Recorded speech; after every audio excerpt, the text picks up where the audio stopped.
यहाँ बच्चों, क्या आपका भी जो बच्चा है वो पढ़ाई में कमजोर है, आप बहुत ज्यादा प्रयास करते हैं उसके पढ़ाई के लिए, लेकिन आपका जो बच्चा है उसका जो मन है वो पढ़ाई में बिल्कुल भी लगता ही नहीं है। आप उसके करियर को लेके, भविष्य को लेके बहुत ज्यादा चिंतित है कि आखिर आपका बच्चा करेगा क्या। आपका बच्चा हमेशा फेल हो जाता है। आप बहुत ज्यादा प्रयास करते हैं अपने बच्चे को पढ़ाने लिखाने के लिए, लेकिन जो आपका बच्चा है उसका जो मन है वो पढ़ाई में बिल्कुल भी लगता ही नहीं है।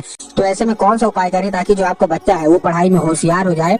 अगर आपने आज का उपाय ध्यान से सुन लिया, अच्छे से कर लिया, तो 100% है कि आपको जो बच्चा है जिसका मन पढ़ाई में बिल्कुल भी नहीं लगता, वो आपका बच्चा पढ़ने लगेगा और हमेशा अच्छे नंबर से पास भी होगा। सारे लोगों के यही पत्र थे कि गुरुदेव, हमारा जो बच्चा है उसका मन पढ़ाई में बिल्कुल भी नहीं लगता, कृपया करके कोई ऐसा उपाय बता दे कि हमारा जो बच्चा है वो पढ़ने लगे। हम जब भी उसको पढ़ने के लिए बैठाते हैं तो दूसरे कामों में लग जाता है, लेकिन वो पढ़ाई बिल्कुल भी नहीं करता। कृपया करके कुछ ऐसा उपाय बताएं ताकि हमारा जो बच्चा है वो पढ़ने लगे। तब गुरुदेव ने 2 से 3 उपाय बताए थे और कहा था केवल और केवल ये उपाय कर लेना, तुम्हारा जो भी बच्चा है जो पढ़ाई में बहुत कमजोर है वो पढ़ने लगेगा और हमेशा अच्छे नंबर से पास भी होगा। था ये गुरुदेव को धन्यवाद के रूप में पत्र लिखा कि गुरुदेव धन्यवाद आपका, आपके द्वारा बताया गया उपाय हमने कर लिया है और हमारा जो भी बच्चा था जो पढ़ाई में बहुत ज्यादा कमजोर था वो पढ़ने लगा है। आपका कोटि कोटि धन्यवाद। तो अगर आप भी जानना चाहते हैं कि आखिर ऐसा कौन सा उपाय है जिसको करने मात्र से जो बच्चा है वो पढ़ने लगता है, तो चलिए हम बताते हैं आज का ये उपाय। मैं आपको आज के वीडियो में 3 उपाय बताने वाला हूँ। पहला जो मैं आपको उपाय बताऊंगा वो आपको अपने बच्चे से करवाना है, दूसरा जो उपाय बताऊंगा वो भी आपको अपने बच्चे से करवाना है, और जो मैं आपको तीसरा उपाय बताऊंगा वो माता पिता भी कर सकते हैं। ठीक, तो चलिए चलते हैं हम लोग उपाय की ओर। देखिए, जो हमारा पहला उपाय है वो 1 लोटे जल और शहद का उपाय है। ये उपाय बहुत ही खास उपाय माना जाता है और इस उपाय को आपको करना कहाँ है, इस उपाय को आपको करना है शिव मंदिर में। आप देखिए करना कैसे है। आपको लेना क्या है, आपको लेना है 1 लोटा जल, जो कि आपको बच्चे को देना है अपने। ठीक, आपने 1 लोटा जल ले लिया। 1 लोटा जल लेने के बाद आपको क्या करना है, देखिए सबसे पहले आपको 1 लोटा जल लेना है। उसमें आप ध्यान रखिएगा, जो कि बहुत सारे लोग गलती क्या करते हैं, वो स्टील के लोटे में ले लेते हैं, जो कि आपको गलती नहीं करनी है। आपको काहे के लोटे में लेना है, आपको तांबे के लोटे में जल लेना है। ठीक, तांबे के लोटे में आपने जल ले लिया। तांबे के लोटे में जल लेने के बाद आपको क्या करना है, जैसे आप तांबे के लोटे में जल लेंगे, जो जल है वो आपके घर का होना चाहिए। बहुत सारे लोग क्या करते हैं, मंदिर परिसर से जल ले लेते हैं, जो कि पूर्णतः गलत है। मंदिर परिसर से आपको जल नहीं लेना, आपको तांबे के लोटे में लेना और अपने घर से जल लेना है। ले लिया, उसमें आपको 2 से 3 बूंद क्या मिला लेना है, शहद का मिला लेना। क्या, केवल और केवल शहद का मिला लेना है। ठीक, मिला लिया। मिलाने के बाद आपको अपने बच्चे को भेज देना है कहाँ, शिव मंदिर। आप उनके साथ भी जा सकते हैं, लेकिन करवाना किससे है, अपने बच्चे से। पहुंच गए शिव मंदिर। शिव मंदिर पहुंचने के बाद आपको सबसे पहले दक्षिण दिशा में खड़े होना है और उत्तर की ओर अपना चेहरा करवा देना है अपने बच्चे का। अब देखिए, जिनको पता है कि दक्षिण क्या होता है और उत्तर क्या होता है उनका तो ठीक, लेकिन बहुत सारे लोग दक्षिण और उत्तर नहीं समझते। तब गुरुदेव ने बताया कि आप जिस भी शिव मंदिर जा रहे हैं उस शिव मंदिर का जिधर साइड जलाधारी हो, आप अपना चेहरा उधर साइड करके खड़े हो जाइए। ठीक, खड़े हो गए।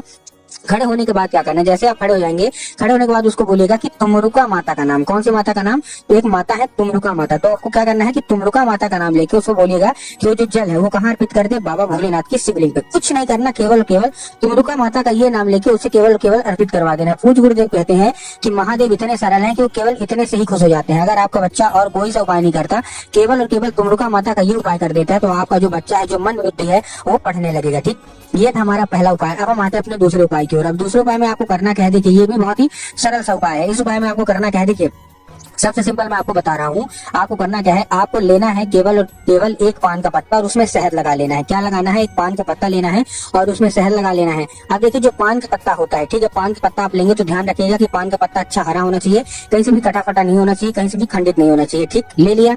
लेने के बाद आपको क्या करना है, जैसे आप उसको ले लेंगे, लेने के बाद आपको एक काम और करना है, उसमें शहद लगा लिया। लेने के बाद उसको पहुंच जाना है सीधे शिव मंदिर। शिव मंदिर पहुंच गए। शिव मंदिर पहुंचने के बाद आपको उसको अर्पित कहाँ करवाना है, आपको उसको अर्पित करवाना है माता अशोक सुंदरी की जगह पे। अब देखिए, जिनको पता है कि माता अशोक सुंदरी की जगह कहाँ होती है उनका तो ठीक, लेकिन बहुत सारे ऐसे लोग हैं जिनको यही नहीं पता कि माता अशोक सुंदरी की जगह कहाँ होती है। तो मैं आपको बताना चाहूंगा कि देखिए, जो जलाधारी होती है ना, जलाधारी के दाएं साइड मतलब राइट साइड में माता अशोक सुंदरी की जगह होती है। तो आपको करवाना क्या है, माता अशोक सुंदरी की जगह पे एक नाम लेके, महादेव का बहुत ही सुंदर सा नाम है, कौन सा, कुंडकेश्वर महादेव। तो उसको बोलेगा कि कुंडकेश्वर महादेव का नाम लेके क्या कर दे, अर्पित कर दे किसमें, जो जलाधारी है वहाँ, मतलब जो जलाधारी को माता अशोक सुंदरी की जगह है वहाँ, और अपनी मनोकामना मांग ले।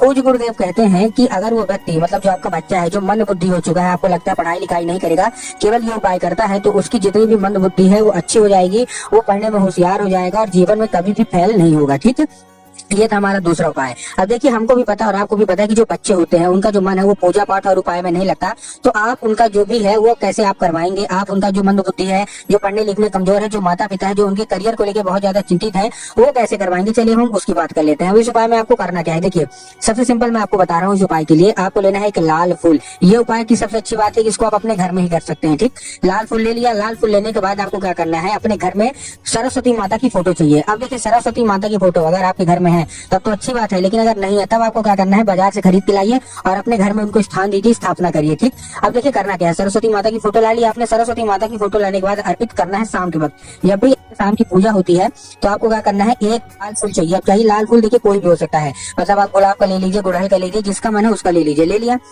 अब आपको क्या करना है, वो अर्पित करना है और माता से उसको औषधि के रूप में मांगना है कि माता हमारा जो बच्चा है इसका मन पढ़ाई में बिल्कुल भी नहीं लगता, कृपया करके कोई ऐसा उपाय बता दें ताकि, और ये इसको औषधि बना दीजिए ताकि हमारा जो बच्चा है वो पढ़ने लगे।